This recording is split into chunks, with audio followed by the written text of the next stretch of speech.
Okey, Assalamualaikum dan selamat sejahtera semua. Sekarang kita sedang berada. Jadi untuk pemangkasan pokok koko dewasa ni sebagusnya kita lakukan untuk memberi lebih banyak hasil dan juga untuk membuat pokok koko berjaya untuk mengeluarkan bunga dengan lebih baik. Okey, jadi kalau ini adalah pemangkasan pokok koko dewasa yang sebagusnya kita laksanakan setiap tahun, mungkin dalam 3 atau 4 kalilah, namun ia bergantung kepada keadaan kebun kita sendiri. Okey, sebenarnya hari ini saya nak tunjuk, kebetulan kita berada kat sini kan. Okey, nampak tak? Dalam satu pokok koko kita boleh ada beberapa warna.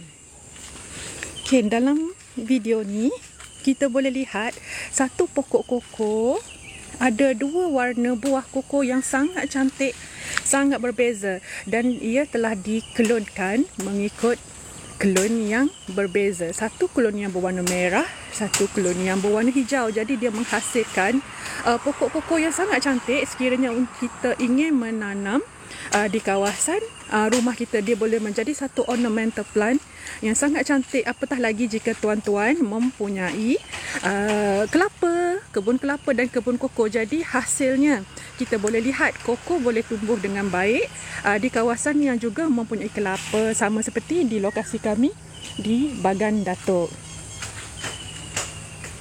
Okey, sebenarnya hari ini saya lebih nak pergi kepada nursery koko. Nursery koko adalah kawasan di mana kita menyemai anak benih koko. Jadi, selamat datang ke nursery koko. Okay, di LKM Bagan Datuk, kita mempunyai 7 buah nursery dengan kapasiti sebanyak 30,000 anak benih koko. Ini adalah nursery utama kami.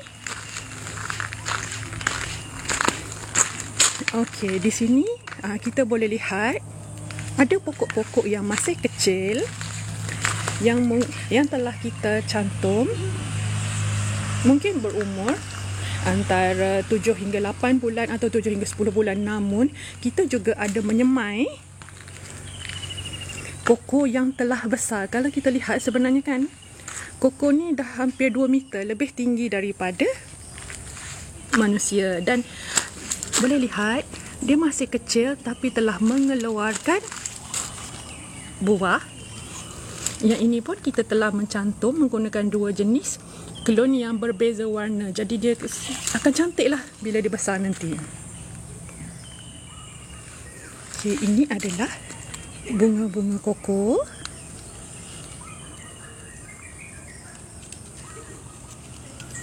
Okay, bunga-bunga koko dia akan tumbuh pada bahagian batang dan juga dahan. Jadi sebagusnya bila bunga-bunga koko ni banyak, kita jangan meracun atau melaksanakan sesuatu yang orang kata boleh mengganggu bunga-bunga koko ni daripada dia tidak dapat berkembang dengan baik. Kerana dari bunga koko, ini adalah bunga koko. Bunga koko ini perlu disenyawakan oleh serangga yang kita panggil sebagai penda bunga koko. Dan serangga itu spesiesnya adalah Forsythia. Jadi bila Forsythia itu dia mengkahwinkan bunga koko, dia akan menyebabkan bunga itu berjaya disenyawakan dan seterusnya dia akan menjadi putik koko. Okay, ini adalah putik koko. Kalau tengok saiznya masih kecil. Okay, ini jari saya. Okay, umur putik koko ini dalam sekitar 1 bulan hingga 1.5 bulan. Manakala kalau yang dah besar macam ni, dia mungkin berumur antara 3 bulan setengah lah. Yang ini mungkin berumur 3 bulan. Okay, boleh lihat pokok tidak besar tapi telah mengeluarkan hasil. Sebenarnya pokok yang besar ni kita lebih sesuai untuk landscape, dan kami memang menjual pokok besar macam ni, dan dia ada beberapa lah yang telah kita letakkan dia punya nama klon dia macam ni. Nama dia adalah PBC 123. Yang ini adalah KKM 22. Semuanya berada dalam polybag yang besar. Okey, yang ni kita melihat klon MCBC 8. Okey, klon MCBC 8 ni adalah klon yang dikeluarkan oleh Lembaga Koko Malaysia. Maksud MCBC adalah Malaysian Cocoa Board klon yang bernombor 8. Dan dia telah dikahwinkan jugalah. Jadi boleh lihat kan, pokok tak besar tapi telah mengeluarkan buah. Okey, yang di sebelah sini pula adalah KKM 22 yang telah dicantum. Okey, sebenarnya hari ni kan macam saya cakap tadi, kita nak lihat sahabat-sahabat kita sedang melakukan cantuman. Okey, saya bawa sikit view kami. Okey, kalau kita lihat mereka mencantum di dalam rumah NFT. NFT ni adalah Nutrient Film Technology yang mana kita menggunakan sistem pengairan seperti fertigasi untuk menanam anak benih koko. Okey, ini peralatan yang diperlukan untuk melakukan cantuman. Yang ini adalah pita parafilm. Yang ini adalah ranting mata tunas yang kalau kita lihat atas dia masih berwarna hijau, jadi dia segar lah. Kalau ranting yang belum kita kerat tadi, bentuk dia macam ni. Yang ni telah kita kerat, jadi dia dah telah ada beberapa ranting yang akan kita gunakan untuk proses cantuman. Okey, ini adalah NFT. Hai Najiha. Okey, ini Najiha. Okey, ini kita boleh lihat. Yang ni umur berapa dah Najiha? Yang ini. Yang ini dekat 3 bulan. Oh, dekat 3 bulan. 3 bulan kita semai di NFT. Okey, ini juga ada pokok. Okey, yang telah kita semai lebih awal lah. Kita boleh lihat dia lebih tinggi kan. Dan ini kita ada sahabat kita. Assalamualaikum Puan Jamaya. Hai, salam. Okey, boleh saya tahu Puan Jamaya buat apa? Tengah membuat cantuman top bading. Okey, apa tu cantuman top bading? Cantuman yang kita akan gunakan cantuman hijau yang kita akan buat di atas, Okay. bahagian atas. Nampak tak? Dia kita akan potong pada bahagian atas tu, kemudian kita masukkan dengan kayu mata tunas yang telah kita pilih, yang punya sekurang-kurangnya 3 mata, sekurang-kurangnya lebih banyak mata lebih baik kan. Okey, jadi ni Puan Jamaya sedang apa orang kata memasang, membalut cantuman tadi dengan pita parafilm supaya tidak dimasuki air. Okey, nampak? Jadi terus membalut sehingga atas. Jadi kita tutup keseluruhan cantuman tadi. Jadi bila macam ni kan, dia selamatlah daripada terkena air dan apa orang kata risiko untuk dia mati adalah lebih rendah. Okey, ini adalah yang telah dicantum. Okey, dalam sehari purata boleh mencantum berapa? Lebih kurang 80 ke 100 pokok. Okey, ini kita lihat. Okey, Puan Jamaya telah memotong bahagian atas ni tadi. Okey, kita akan potong di bahagian tengah-tengah dia. Kemudian kita ambil kayu mata tunas. Okey, kita buangkan dia supaya dia rapat ke apa orang kata? Ke dinding. Mata dia. Kemudian kita akan potong secara serong di kedua-dua belah arah. Jadi boleh tunjuk dulu tak? Okey. Jadi dia macam seolah berbentuk V lah. Kemudian kita akan masukkan ke dalam anak benih yang telah menanti tadi. Kita panggil dia sebagai pokok penanti.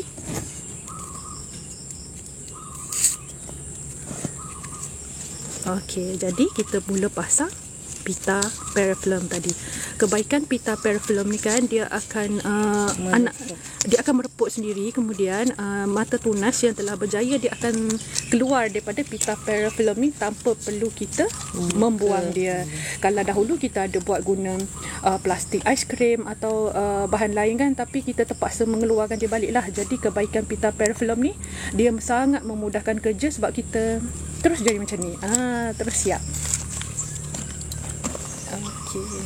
Jadi kan kalau untuk cantuman ni, dia akan mula keluar daripada pita ni dalam umur berapa hari? Usia 8 ke 10 hari. Itu contoh yang dah 8 ke 10 hari.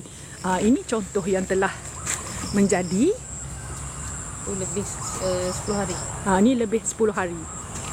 Okey, kita boleh nampakkan cotyledon dia masih ada ke atas. Okey, ni yang baru dicantum ni tadi sebentar tadi oleh hari inilah oleh Puan Jamaya. Jadi kita akan simpan di atas ini. Okey, kita bezakan.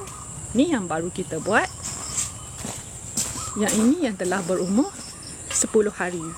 Okey, kalau umur 10 hari kan kita boleh nampak dia dah ada tumbuh macam ni. Oh sorry, kamera saya tak clear sangat, tapi dia dah ada tunas yang mula tumbuh dan keluar daripada anak benih tadi. Jadi anak benih ni kita akan monitor sehingga dia berjaya menjadi pokok yang akan terus kita gunakan lah selepas tu. Tapi biasanya pokok koko yang telah kita cantum ni, kita biarkan dahulu sekitar 4-5 hingga 5 bulan lah di nursery supaya kita pastikan dia betul-betul baik.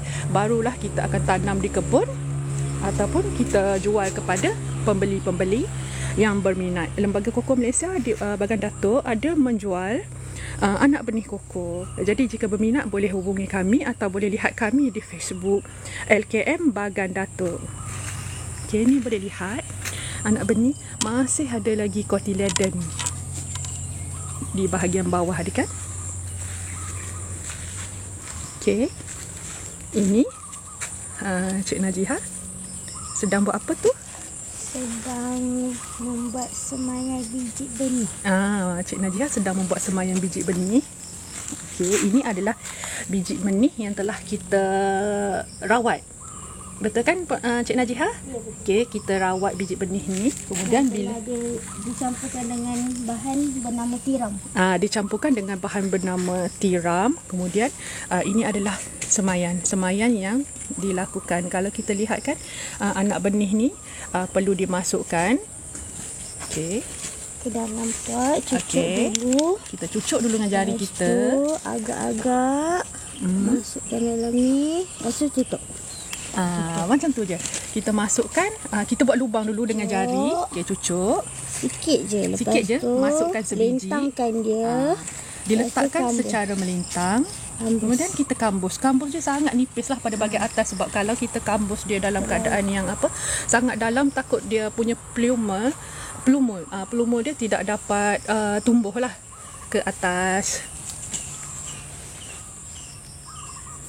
Okey, ini adalah live kami di Lembaga Koko Malaysia Bagan Datuk, tapi hari ini kita fokus kepada bahagian nursery saja. Sebenarnya di Lembaga Koko Malaysia Bagan Datuk kita ada lebih daripada 90 orang kaki tangan yang berkhidmat mengikut bahagian dia masing-masing lah. Jadi hari ini saya berkesempatan untuk membawa tuan-tuan dan puan-puan untuk melihat nursery koko kita. Okey, ni Puan Jamaya nak ke mana dah lepas ni? Nak ke nursery belakang pula. Nak ke nursery belakang pula, ada tugasan penyiraman, betul? Menyantum lagi. Mencantum lagi. Kali ni cantuman, tengok dia bawa anak orang kata. Kita punya daun-daun, kita punya ranting-ranting yang segar yang dipilih daripada klon-klon yang tidak mempunyai penyakit, betul? Betul. Okey, jadi nak pergi ke nursery mana? Nursery 4. Nursery 4. So kita ada 7 nursery kat sini kan? Ada 8. Ada 8. Silap. Kita ada 8 nursery kat sini. Jadi Puan Jamaya akan pergi ke nursery yang keempat.